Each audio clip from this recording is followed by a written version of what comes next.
देखिए, बीते रोज से पवन सिंह की फिल्म हर हर गंगे का क्रेज इस तरीके से बन चुका है जैसे चारों तरफ सिर्फ हर हर गंगे का ही आंधी दिखता हुआ नजर आ रहा है। अभी तक बिना किसी प्रमोशन के जब इस फिल्म का ये हाल है, जब पवन सिंह आज से कल में सिनेमा हॉल्स में पहुंचने लगेंगे तो फिर इस फिल्म का क्या क्रेज होगा आप सब समझ सकते हैं। सबसे बड़ी बात है कि पवन सिंह की इस फिल्म हर हर गंगे को मल्टीप्लेक्स में भी रिलीज किया गया है, पटना के सिनेपोलिस में, जो कि वहाँ पे बड़े बड़े घर के लोग इस फिल्म को देखने आ रहे हैं और हर लोग की तरफ से अच्छा रिव्यूज दिए जा रहे हैं। बहुत अमेजिंग था, बहुत ज्यादा अच्छी लगी मूवी मुझे। बड़े बड़े घर के बच्चे भी हर हर गंगे फिल्म को मल्टीप्लेक्स में देखने के लिए पहुंच रहे हैं। पवन सिंह की फिल्म हर हर गंगे ने सबके दिलों पे ऐसा राज किया है। जो south film, Hindi film, Bollywood film देखना पसंद करते थे, वो आज पवन सिंह की फिल्म हर हर गंगे को भी देखने पे मजबूर हैं।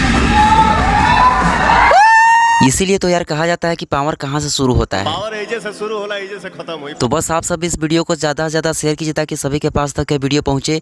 आज से कल में पवन सिंह जी भी हर हर गंगे फिल्म के प्रमोशन में हर सिनेमा हॉल में पहुंचने लगेंगे, जो कि यह फिल्म भोजपुरी फिल्म इंडस्ट्री में एक नया इतिहास कायम करेगी। धन्यवाद।